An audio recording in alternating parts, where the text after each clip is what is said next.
Get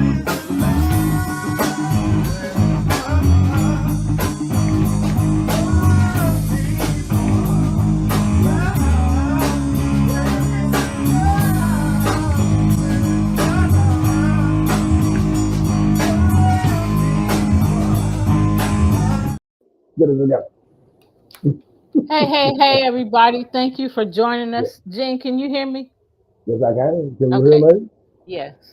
You Um, got Thank y'all for joining us. You have just tuned in to Where's the Love? Yeah. So you go ahead and do the because I'm trying to calm down. I just kept yelling and y'all wasn't hearing me, and I was like, what the heck is going on? Yeah, you was backstage. You nobody hear you back I didn't know because I could see me. Okay, so y'all. So let's do it. Let's all collectively take a deep breath. Big inhale, inhale, and exhale all the way down. Empty all the way out. Ground yourself in this moment. Take another big inhale all the way up, and exhale all the way down. One more to make it solid. Big inhale all the way up to the top. Exhale all the way down. We are grounded in this very moment. We are aware right here, right now. This is some what you say, some crazy making. Oh my goodness. Y'all, welcome to Where is the Love? I'm tripping. That's all right. Right. I'm, We here I'm now. We here now. yes. So y'all, you should be watching. There's wherever you see us at is where you see us. There's a number of places you can be watching us right now. One is Roku and Amazon Fire on TV. Yes, I said on TV. So all you got to do is go to one of those and then search POD space LIVE. And you can be watching us live only while we're airing the show right now. Um, Or, or our or, YouTube channels, which is where what you should be connected to, where because our YouTube channel is connected to a number of places. So our YouTube channels, Love Misunderstood Institute and Premier Fitness 0210. And yeah, those are also places that you can watch the replay. Um, right. so last week we had a guest. Thank you for the breathing exercise because How to I ground was ourselves just in this yelling. moment. Y'all can't hear me. Y'all can't hear me. What the heck is going You felt on? abandoned in the moment, y'all. I sure You felt did. abandoned. I didn't like it. I didn't like it. Me no likey. Me no likey. I like to make a choice to feel abandoned, not to be made to feel abandoned. What the heck is that all about? See, that's work to do. That's work right there. That's work to do. Think about it though. We joking, but seriously.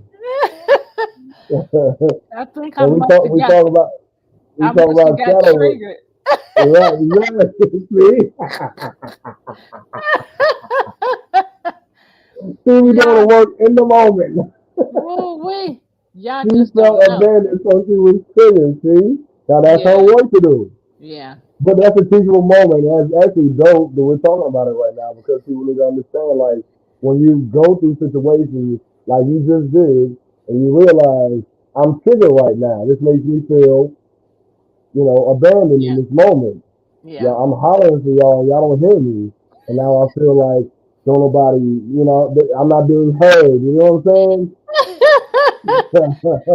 So let me Man, tell y'all what just happened, so y'all won't be like, "What the heck are they talking are about?" they talking about? Right?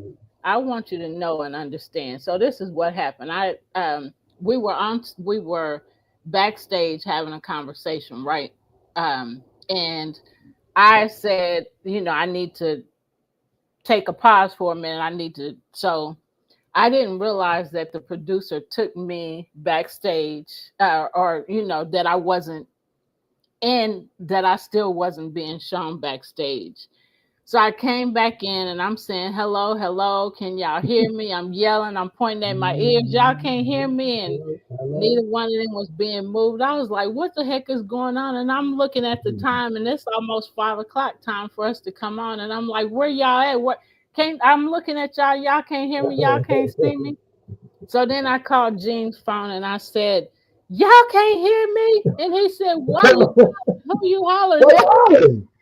Who you hollering at? Bring it down. You don't care. Bring it down to two. Wait a minute. Timeout, player. Flag on the play. Flag on the play. So then what happened is the producer brought me Hmm. back in and then I started yelling again, y'all couldn't hear me, y'all couldn't hear me. And it was time for him to bring us to start the show. Anyway, so in that moment, I felt abandoned. I'm like, what the heck is going on? I'm looking at y'all, I'm yelling, y'all ain't moving, y'all ain't acting like y'all hear me, y'all ain't responding. What Right. the heck is going on? And I was freaking out. So, Right. and what Gina's saying from the inner child work, go ahead. Well, so I wanted to add to that because this is how, like, and this, I love that we're having a teachable moment because, like, with that, when you call hollering, it's like, wait a minute, you know what I mean? Like, I don't like to be yelled at, you know what I mean? I don't like that. So I'm like, who you hollering at? Who you hollering at? Don't be hollering at me. So Oh, and then I took a deep breath and bust out laughing. I was like, wow, like this is how being triggered works in relationships, in yeah, life. Like one person is triggered by something, and then it's like a domino effect. It's a domino effect that trickles down. Man, that's crazy. But you think in the moment, and that's beautiful because people need to understand it. That's how the work gets done. It's yeah, like in the moment you realize I'm feeling this, and it triggers something from my past. So now it's like, oh, okay, I need to. What do I need to do to heal in this moment and remember that this is not that. You know what I'm yeah. saying? It's like it's that internal awareness that you have to, come to work through it. So yeah, this is actually quite beautiful. And so, y'all, we're going to be getting a little bit deeper into that too. That happens to be our conversation today, part of our conversation about how one person is and then the other person reacts off of that. So we're gonna Right. get to that. Um, so Mm-hmm. let's get started. Wow, Yeah, because wow, that's that's right. included in this. Yeah, That's nuts. Because yeah, I've read like the first few pages. Okay, let's yeah. go. Let's So go. hopefully we get to that part. So the Yeah. recap from last week is that we had a guest, Shalonda Smith, a senior consultant from That Smith Girl Consulting LLC. Um, and so she's also a school counselor right now. And so she's also creating healing centered spaces for women and girls. So on today's show, we are talking about how the brain responds to narcissistic abuse and how to break free. So when you're being bullied by a narcissist, you don't just feel controlled, you actually are. Science Yep. shows that your brain begins syncing with theirs, which is what just happened. The our brains were syncing with each other. I started yelling and then Jean responded off of that because um, so we just explained it, so we don't want to spend no more time on it, Right. but begin syncing with theirs. So rewiring your patterns of thoughts, attention, and even decision making. So first, if you've ever thought I'm weak, I'm crazy, why can't I just leave? Stop. Science says you aren't weak. Your brain is responding to powerful social cues. When a dominant person, like a narcissist, interacts with you regularly, your brain begins to sync to theirs. That synchronization is helpful in healthy relationships, but in abusive ones too. It becomes the mechanism that keeps you trapped. So the goal of this show is we want to help viewers realize they're not weak. It's the brain wiring. So, Gene, if you would start, I'm or you sorry. want me to do it? What did you say? So No, I'll no. You can go ahead. okay. So um, the science of brain synchrony, synach, say the word Synchrony. synchrony. Synchrony. The science of brain synchrony. The brain's mirror function. The brain has mirror neurons that naturally mimic others. They help us empathize, understand emotions, and stay socially connected. In healthy relationships, this is how we feel each other's vibes. I know you've heard people say that. I feel their vibe. So, finishing each other's sentences or pick up when a loved one is sad. In toxic relationships, the same mirror system locks onto the narcissist, but instead of empathy, it creates submission. You ready? You Yes. want to keep going? Yes. Well, I want to say quickly that so again, being there, like the person who has the empathy, because again, a huge thing about narcissistic personality disorder is the lack of empathy in the fact that they act as if they are empathetic. So the person who's truly empathetic, like you adjust to your partner to make things work. It's like, what can I do to make things work? And you constantly adjust and adjust and adjust and adjust until you begin to lose yourself. Yeah, Um, and that is a part of your brain. That's how the brain works. I mean, again, the brain's mirror function, like syncing to your partner to make sure that things go smoothly as much as possible. Uh, like again, it could be turned against you with a person with narcissistic personality disorder. yeah. So you're gonna do the next part, or you want me to? Yeah. So there are two types of brain cells: um, self versus others. So self neurons light up when you think about your own needs, choices, and identities. The other neurons, they fire when you focus on someone else's wants, moods, and demands. In codependent or accommodators, the other neurons dominate. In narcissists or masters, the self neurons dominate. Did you hear that? I'm going to repeat it again because I think that's important. In codependent, so people who are codependent or accommodators, people who have empathy, the other neurons dominate. So that's the neurons that help you accommodate your partner as you're supposed to as a partner. But in narcissists or masters, the self neurons dominate, which means that the neurons that think only about them. So a person who's a narcissist, they only think about themselves, and those neurons are they dominate in their brain. Yeah.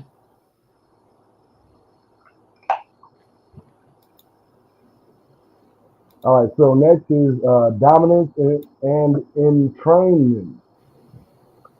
So like a strong magnet pulls a weak one, the dominant partner's brain rhythms entrain the submissive partner's brain. Did you hear that? Like your brain creates certain neuron pathways because of your partner. If your partner is dominant, I mean it goes both ways. If your partner is dominant, they're the stronger magnet. So they create the neurons for your own brain. And then you have your own that mirrors that. So anyway. So a visual metaphor is like imagine that there are two metronomes, one fast and one slow. Over time, the slow one speeds up to match the fast one, and this is what happens in the brain. Yep. Like I'm a geek. I and I'm going to say it. I am because I claim it. I'm a geek. I love like breaking things apart and understanding the part, each part, to understand how they work together. I'm fascinated by it. Um, and that's what we're doing now, like understanding the systems of the brain and how they work in relation to other brains and minds and things of that nature. All right. So, what happens in the brain under narcissistic abuse? We're going to break down the brain activities step by step. So, the amygdala, which is the fear center, uh, is constant bullying, put downs, or emotional manipulation. They keep the amygdala in overdrive. So, you are constantly on a Yep. adrenaline high because you're always in that fight or flight mentality. Yep. Uh, and again, the amygdala is the organ, what you would call it, in the brain that creates uh, the adrenaline uh, enzyme or whatever you call it. It's a chemical. I'm sorry, it's a chemical. It creates that chemical and puts it out to the brain constantly. So it's like you're constantly in. You're always here. You're always here. You never know, and that's exhausting. You know, you're always on edge. You're always walking on eggshells. You're always in that fight or flight phase, and that you're supposed to have some homeostasis where you have some peace, especially when you're around people who are supposed to love you. Yeah. Um, so next point is you feel hyper vigilant, always walking on eggshells. Ah, man. Uh, I know we talked about before a book, and I don't want to give too many plugs because they ain't paid us for this. So there's a book called "Stop Walking on Eggshells" that we talked about a good time back. Um, but yeah, walking on eggshells has always been hyper vigilant, always overly concerned about the narcissistic person's um, reaction to whatever what I mean you say or do, or you may express a thought or a feeling to them that they don't like, and now they're going off. It's crazy. It's crazy to live in that space.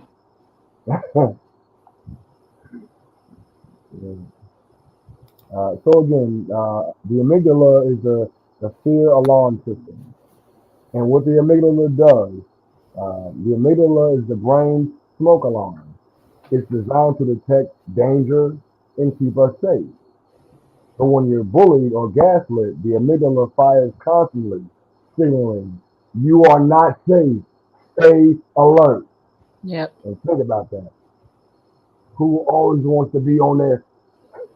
You know what I mean? You always hear. You never know. Yeah. Like that's exhausting. So under narcissistic abuse, the amygdala goes into overdrive, keeping you in a state of fight, flight, or freeze. So we talked about this. Um, this is why the victims describe walking on eggshells. Their fear center is always activated. Man, I know it was. Yeah. So the metaphor is imagine living with a smoke alarm that goes off all day and all night, even when there's no fire. That's what your amygdala does under constant bullying. Like I said before, I've lived it and I know it is exhausting. Yeah. So here's how to switch it off. Exercise. So here's how to switch it off. So guided, and we did this already, but we can do it again. Um, this is what will help you. Guided 1 minute breathing to show how quickly fear levels can drop when you calm the amygdala. Breathing deeply, mindfulness, and grounding techniques tell the amygdala the fire is out. Yeah. You're safe.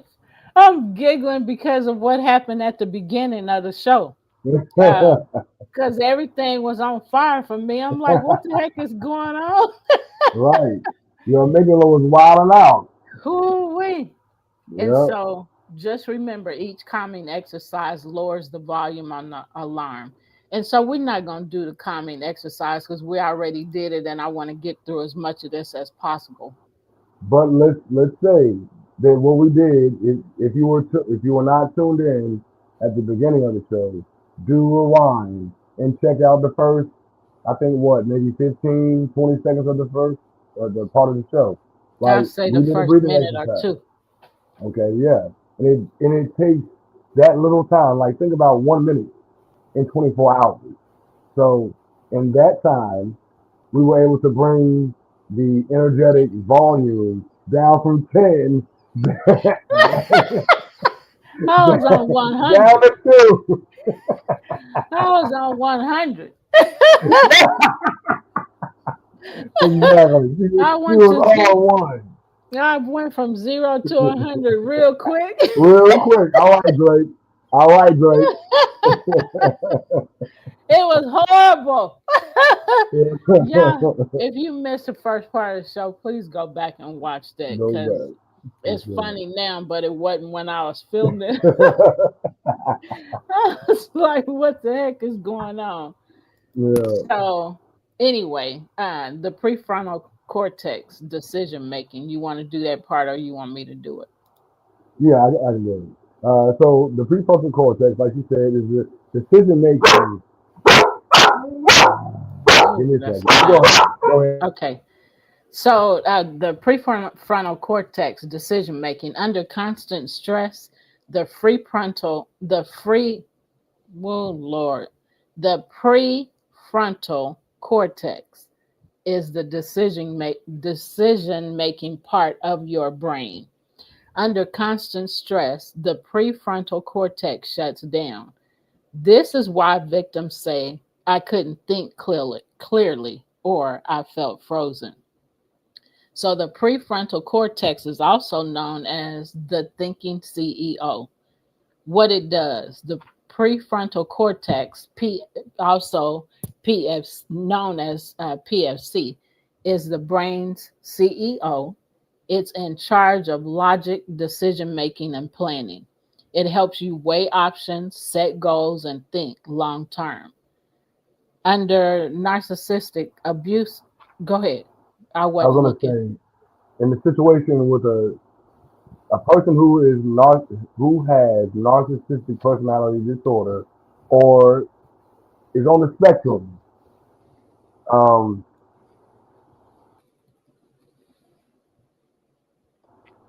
um, they have a underdeveloped prefrontal cortex and a hypervigilant amygdala, which means that they don't have the skills because their brain is not developed. And I mean, it's not a slight. Like this is I'm not laughing at what you're saying. I'm laughing at okay. what You know, Mark, something he's okay, saying. But go ahead and I'll tell you what he said in a minute. I yeah. just So saw it. in a person with NPD, further known as narcissistic personality disorder, or borderline personality disorder, so on and so forth. There's a spectrum of that. Um, but those people have underdeveloped prefrontal cortex or prefrontal brain lobe. Also, their amygdala is overactive. Like it's on steroids at all times. So it's always that they have to guard themselves, you know, even when it's completely unnecessary. So I think that's an important aspect of what I'm talking about. But yeah, go ahead. Okay. What did Mark say? He said she was screaming like a banshee.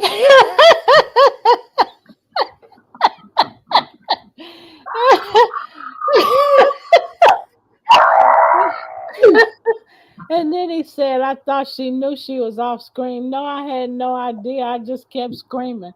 But anyway, let's move past that because, man, that was just crazy. So, and then he also said, Oh, not to be confused with KFC. And then he said, I must be hungry. go get you some food, Mark. You need some chicken. You need some yard birds. Then he said, now the dog wants to be a star. But Exactly. he said that after he said she was screaming like a banshee, and I thought she was off screen, and I thought she knew she was off screen. He said, "Now the dog wants to be a star." Everybody wants some attention right now. Lord. Oh my goodness. Okay. So you did the under narcissistic abuse part. Are you at the I metaphor? didn't, but I will. Um, okay, so under narcissistic abuse, stress hormones from constant fear shut down the prefrontal cortex, or the PFC. Instead of thinking clearly, you feel foggy, indecisive, or frozen. Victims often say, I can't think straight, or I didn't recognize myself. Oh, Man, yeah, they'll pull you out of character if you allow them to. Like, bruh, yeah, that's they be, bad. and they be trying, hard to pull you out of character. Yes, I growl. Leave me alone. Leave me alone. Yes, I'm growling. Okay. She's always telling me you growl when you talk, so can't help it. I be meaning it. but but all right. So the metaphor is picture a company where the CEO gets kicked out of the office. Wow. Uh, the workers fear responses. The workers or fear responses run wild without leadership. It's like firing your CEO and letting chaos run the company. So that's what it's like to deal with the In your a prefrontal prefrontal cortex, cortex. that is not fully developed. It's like firing the CEO and letting the employees run the company and burn it to the ground. Yeah, And the workers are fear responses.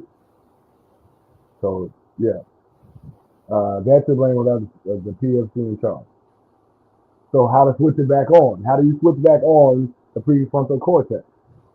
So first and foremost, and I say this all the time, is awareness and naming what's happening. This is gaslighting. This is control. And with that, you re-engage the prefrontal cortex. So a practical tip uh, is to write down facts daily to strengthen your rational thinking. Because didn't you say it at the beginning, this is crazy making? yep, So when you're dealing with a person with NPD, like they gaslight you, they create circumstances where you always question your own sanity. yep, So you writing your thoughts down and writing the situation out on paper and dating it and even putting a time on it. It's like this is what my mom was thinking at this time, and this is what it's recording, and that gives you back control of your own mind. I yep, think it's important, and that's something I'm just going to quickly say that like when I was in the last relationship, I two things that really three. Let me hear above. Three things that kept me in good mental space, even though I was in hell, was meditating at least twice a day. Well, meditating period every day. I got to two times a day, 15 minutes. When I first woke up to get my mind together and like laser focus my mind, and then before I go to bed, like it was mandatory every day for me to do that, 15 minutes each. Um, so meditation. I would also, before I meditated, I would journal. I would write out my feelings of the day that I had, and what I experienced emotionally, what happened to me, and like kind of just taking an overall inventory of my day. That was, it's like dumping the pressure that you feel on your back, on your shoulders, on your head, off into something that is controllable. Now you got it off you. So now you can and actually rest when you're in hell. yeah, When you are in hell, yeah, but you have the ability to even in your hell to process that hell in a way that will keep you moving forward in a positive light. Like yeah. I'm a testament to it. Yeah. Yeah, I've lived through the hell on many levels across my entire life. And now it's like I'm in control now. Yeah. That's the beauty of it all. I feel like I'm in control of my life. Yeah. And I didn't feel like I was before. Yeah. So And yeah, that is a beautiful space to be in, and it's a beautiful um, mindset. yeah, Once you realize, okay, I have a choice in this. I have a choice about these things and about the way that I feel about these right. things. Yes, it happened. Um, I couldn't control it, or it was beyond my control, or I didn't know how to, control my mind about that thing. And now that I do, um, I'm in a much better place and space. Mark said it's wonderful when you are in control. It Yeah, yep, it is when you understand that you are, and being in control is all about choice. right, This is what's happening. Do I want this or no or nah? right, right. You Or know, not. right. And if you don't, then that means you are in control of your choice, Right. about that thing. And so that's simply what that means. Not Right. being in control of what happens to you, because if we're in control of what happens to us, then a lot of the things that happen to us wouldn't happen because we would You stop know it. well. So Yep. we're in control of our choices, um, and that's a wonderful thing. Yeah. It's a wonderful thing Yeah. to understand that, and it feels so great, so great, so Yep. marvelous. Exactly. Yeah, like really, like and and so just adding on to what you said, like we don't have no control over other people and how other Right. people act. We are only in control of our responses. You can Yeah. be reactive, and the person does something to you, and you do it right back. That's a Yeah. reaction. Yeah. But being responsive means that you were able to, in that moment, step back from it and go to the observer's perspective and look at it as an observer. And it's like, what will be the best reaction? Or, you know what I mean? The best response, should I say, Yeah. to this particular situation. Yeah. Yep.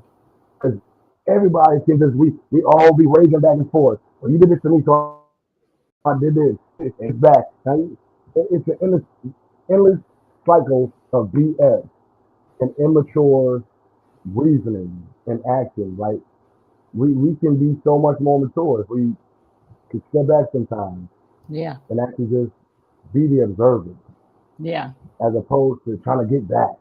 Are we Yeah. always trying to get vengeance? I mean, sometimes it's necessary. Don't get it twisted. Yeah. I would never be black or white. For me, there's some gray in everything. You know what I mean? Sometimes you got to be, 70-30. Sometimes you got to be 60-40. Now, I mean, either way, it shifts. But, you have to meet the situation the way it is. Also, remember that every action has an equal and opposite reaction. So Yeah. whatever you do, there's going to be some consequences. Some things Yeah. that you are happy about and a fallout from what you did. You did, and that's just Yep. the reality of it all, man. Like, we Yep. have to understand that the things are broader than black or white, right and wrong. There's gray area in life. Yep. Embrace that. Embrace the balance. Embrace that everything got to be your way all the time. If it was, you'd never grow because you always think that everything was about you. Right. And it is. Even though I say that, it's not always about you, but it is about you. Because every opportunity, every life situation allows you the possibility to grow Yeah. and evolve from where you are to where you say you want to be. Because if you're on this journey with us, if you're on this journey with us, I love Misunderstood Institute, then it's a journey of growth. Yep.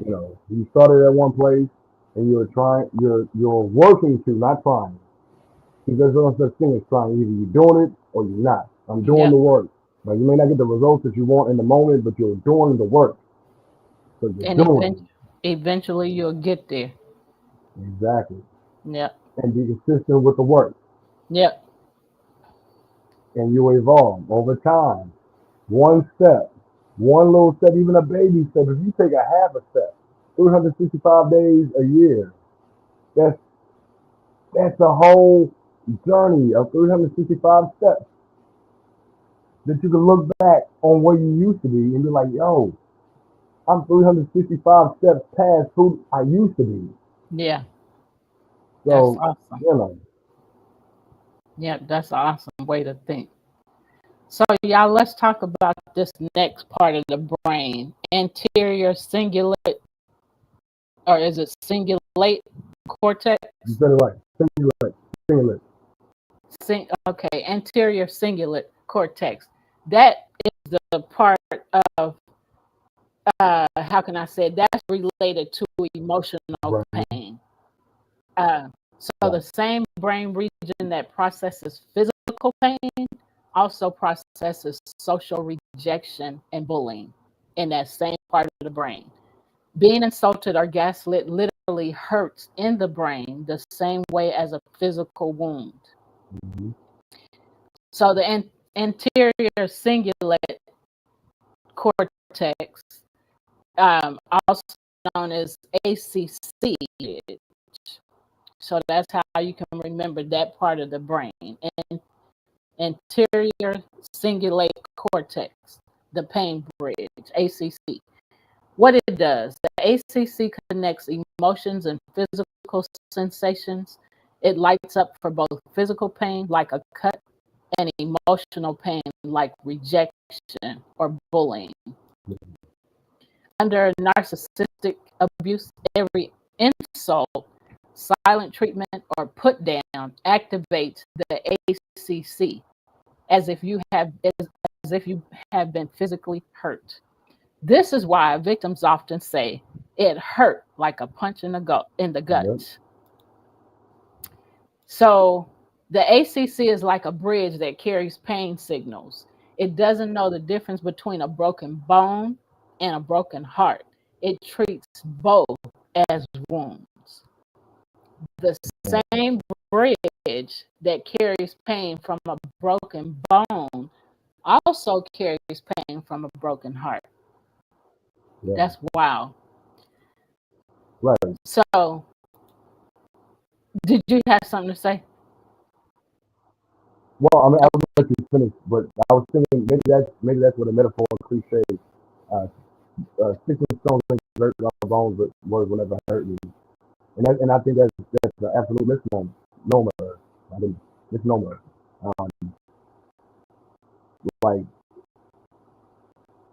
the words hurt more. Yeah, Like broken bones heal over time, especially if they're like there's a process to heal bones to reset them, yeah, and but you may still feel it over time. And I guess it's so. I mean, I guess it's equal. Um, you get someone says some jacked up stuff about you or to you or whatever, and that stings over a lifetime, just like a broken bone. Like it changes your physiology, um, mentally, emotionally, and physically. yeah. Mark said words can be worse than a sword and a knife together. Plus, sometimes those wounds don't heal as fast.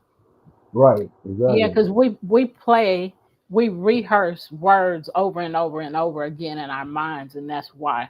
Right, Whereas the wound heals, but those words are constantly rehearsed. Something happens and it triggers that thought and reminds us of those yep, words. And so we constantly play those words over and over, and trying to figure out sometimes how to fix it. How can I go back and fix that when what's already done is done? So you can't go back and fix it. But it's already done. So let me go on, because I kind of lost my train of thought. Um, and here's how to switch it off: self compassion practices. So you can tell yourself, I deserve respect. This is not my fault. Soothe those ACC, which again is the anterior cingulate cortex part of the brain, the pain bridge. So, um, sorry, how to switch it off. So I said self compassion. And then surrounding yourself with supportive people helps replace pain with belonging.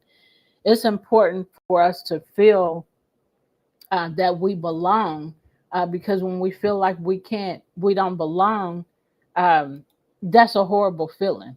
And then we may say or do things, because we're hurting. So we say or do things to hurt other people because we don't feel like we belong. So, affirmations, for this part of the brain, affirmations and compassion are very important. And then I gave you a few examples. So here's another one. This is not my fault. When you say this is not my fault, then you're taking the responsibility of that thing off of you and putting it back onto whatever it is, but you're replacing it by saying, something positive. I love myself, or I am wanted, or I am loved. Those kind of things help that part of the brain. And again, that is the anterior cingulate cortex, which is the emotional pain part of your brain. So, mirror neurons is another part of the brain, and this part of the brain is the empathy copycat. And so I'll explain more about that. So, what do they do?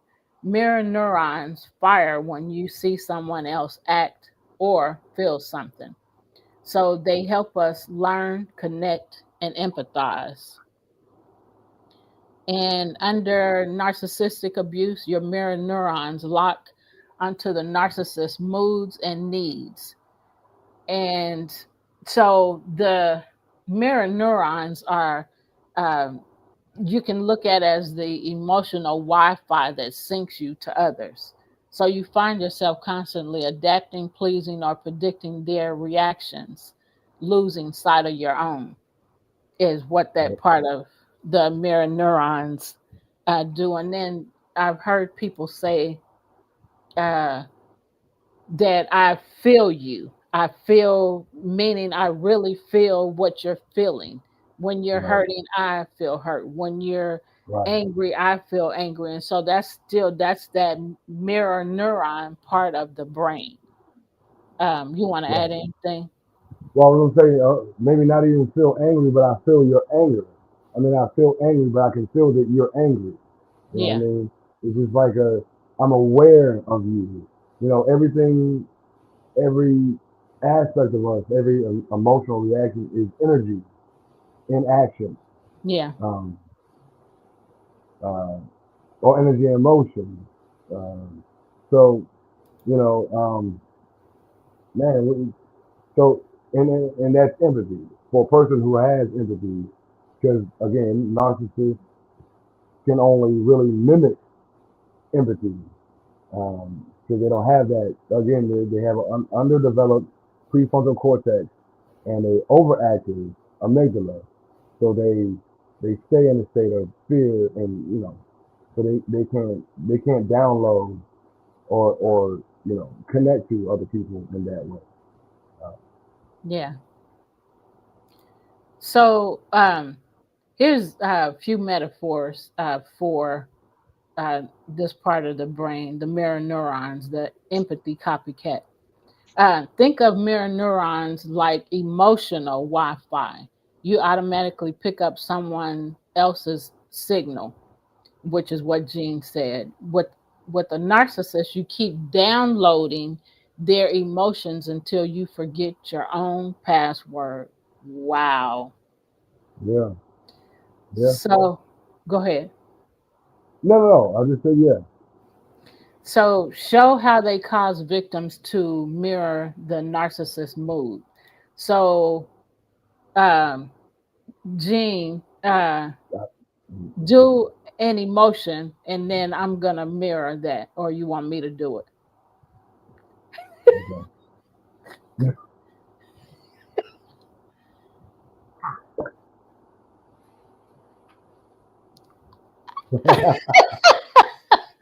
So that's how the mirror neuron.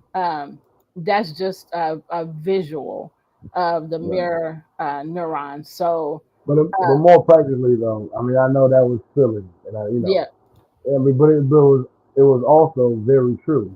yeah, You, as a person who is in a relationship with a person with narcissistic personality disorder, you tend to like internalize and remember their triggers. So you try to circumnavigate those triggers. It's like, okay, I don't want to, because I know there's gonna be a big blow up if I do something like this thing, if I squeeze the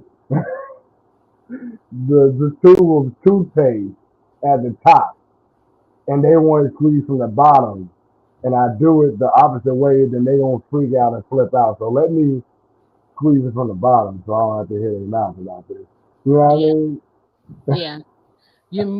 You pay more attention to the things Yeah, that get on the narcissist's nerves. right, So, and you don't want to hear their reaction to, whatever it is. So then you're more careful and more conscious of how I'm doing this one thing because I don't want them to act a fool, right. basically, is what it And I is. do want to give some depth to that because I mean, like in a relationship, you're supposed to be aware of your partner's reactions to certain things. However, when it goes to extremes, when you start like downing yourself and not doing things that you love and things that you enjoy because it may piss off your partner, and you Yeah, begin to form and mold yourself in the image of their liking as opposed to your own, that's what the problem is. But yeah, adjusting and adapting to your partner, that's natural. As long as it's constructive and not destructive. I yeah, want you to say that very clearly because that's part of a relationship. You're supposed to adapt. But so much so that you lose yourself, that's the problem. yeah, it is. So the mirror neurons uh, still like the empathy copycats is the same thing. Um, is another way to say it. So a practical tip to help you not mimic them, um, but ask yourself daily: what do I feel right now? What do I need? And so with those questions, that's part of what we've been talking about, with the inner child. You know, Mm-hmm. what do I need? What, even though some things didn't happen the way I wanted it to as a child, what did I need back then that I can give myself right now? Mm-hmm. And reparenting myself Yep. Yep. has been part of our discussion. And then spend time around safe, balanced people so your mirror neurons learn to sync with healthier signals. You want to add anything? I agree. I mean, now obviously I don't want you to like go into deep detail, but who you've been hanging out around or talking to a lot as of late to help this person work through their process.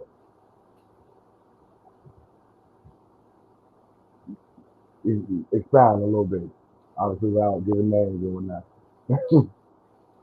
So I mean, I know who you're talking about, but so I'm not sure if this is the part that you're talking about, though. Uh, so uh, tell me if I'm right as I start, because I'm not sure. Um, so I've been talking to somebody that is still dealing with a lot of hurt and a lot of pain. Is that what you're talking about? Mm-hmm. From a past relationship, and they don't really know how to deal with that. So I get some. I don't even know what word to use. I get some flack from that. Is this the direction you wanted me to go in? Well, just the fact that there's someone that you have been talking to a lot, spending a lot of time with, that has been, from childhood dealing with uh, a person who is who has possibly NPD, and they're now trying to come back to terms with themselves. So you said spend time around safe, balanced people. So now you are the balance for that person, um, despite their, upbringing, with, so on and so forth. So we're talking about two different relationships. So I'm with you now. So go ahead and finish saying what you want to say about that. Well, just so what I'm saying is that this person spent a lot of time by herself. I said her by herself, and you were suggesting that you spend time around balanced people, just so you don't go into that dark, deep abyss, to lose Yeah, yourself because of you yeah, know things that transpired in your past. right. Because I just think that it was just, to me, an example of you being a support system, or people in general being a support system, or finding a support system, in situations where you are in a narcissistic relationship or toxic relationship with a narcissist, be it romantic, be it business, be it an ancillary relationship, so on and so forth. It is important to find your vibe tribe. Yeah, yeah, yeah. And Mark says sometimes if you spend too much time by yourself, you get in that funk, and that's true. But I also know that in the relationship that Gina is talking about, and not just that, but in any relationship, when you're spending a lot of time by yourself, you think a lot of things, and I don't want um, this person to. Uh, I don't know exactly. I don't want them to go deep into um, trying not to say some The things. emotional abyss, Yeah. Um, the darkness. yeah, the darkness is what how I would say it. Because those dark places can have you end up in areas of your life that you um don't need to be in, thinking, and this is my thoughts, thinking suicidal thoughts, or thinking, having suicide ideations, or thinking anything like that. And so um in that particular relationship, or with that particular relationship, I've encouraged, like Jean said, relationships, and not being by yourself, and doing things. And so that's all I'm gonna say about that relationship. Mark said, "Don't want them going over the edge." I don't, and Right. I cry a lot about that because I hurt. Um, I don't. So anyway, that relationship is very important to me and very valuable to me. And I just see some things that I don't want to see played out.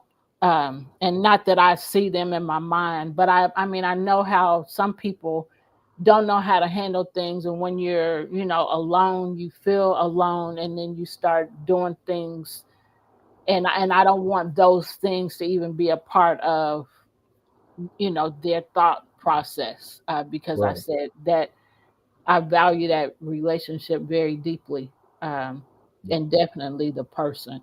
Um, and so we are 6 minutes out. What can we finish?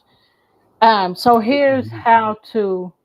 You want to do this part? How to switch them off? You go Or ahead. no? Okay. Um, So I told you a practical tip is ask yourself daily, what do I feel right now, and what do I need? And then how to switch the narcissist off. Practice shifting focus inward. And then ask those questions again. What do I feel? What do I need? Instead of focusing on the narcissist and what they have done to you, or what they are doing to you. So spend time around safe, balanced people so your mirror neurons learn to sync with healthier signals. And that's my focus with this particular person that Gene is talking Right. about, with that relationship. Um, I, just encouraging them, because they're young. Um, and so, because I've lived a lot longer and you're young, I want to help you not go down that road that I've seen or have known other people go down, you know. So, you want to add anything? Because I feel like I'm kind of rambling. So yeah, in that particular situation, in all situations, the goal is to find value in yourself, love yourself, regardless of what others have done uh, to you. It does not lessen your value. Find ways to build yourself up. Um, don't expect yourself to be perfect, but do stay aware at all times. Um, when you're in a situation where things are always tense, like that's a problem. That's a problem. You should be. We all deserve peace, inwardly and outwardly. Now, Yeah, peace is not, ever pervading. So we need to understand that like chaos is part of the game too. But as long as you're like, especially with people that you value deeply, that are close to you, you should be that should be sacred space yeah, at all times. You should be able to go to these people and within limitations. Again, let's keep it real. There's something that you can't do with other people. I mean, to a certain level, but like find that safe space for people yeah, that are close to you. Let that be your inner circle. People that you feel safe with. People that you can be your true self. That you can break down and wild out. You know what I mean? Or you can be ratchet or whatever, and you can be your highest vibrational self. Like you need to be able to fill those spaces. Or yeah, if it's not all of those, then you find a space where you can be whatever it is, genuinely, authentically with that person or those people, and live in that space deeply. Um, life is too tough, man, to have people in your circle that don't truly love you deeply and build you up and, and, yeah, and, and are not a firm foundation for you to be your best self. Find you some fertile soil to plant your seed of awareness into, and you can all grow a beautiful harvest. yeah. Thank you. So y'all, we have more parts of the brain to share. So on our next show, which will be a few weeks, we're going to return to this. Um, so I'm kind of thinking because next week is October is anti-bullying month, and we want to share more about bullying. So we may be able to, well, we'll talk about it after this show. So we may be able to get the next pieces of this done during that 2 weeks. So we may be able to pre-record it. So anyway, thank y'all for joining us. We have more parts of the brain to share and more to help you understand how your brain and the narcissist work together and how to deal with the narcissist, with the brain, using your brain. Y'all take care. Peace for now. Sending you love. Take care. See you next time.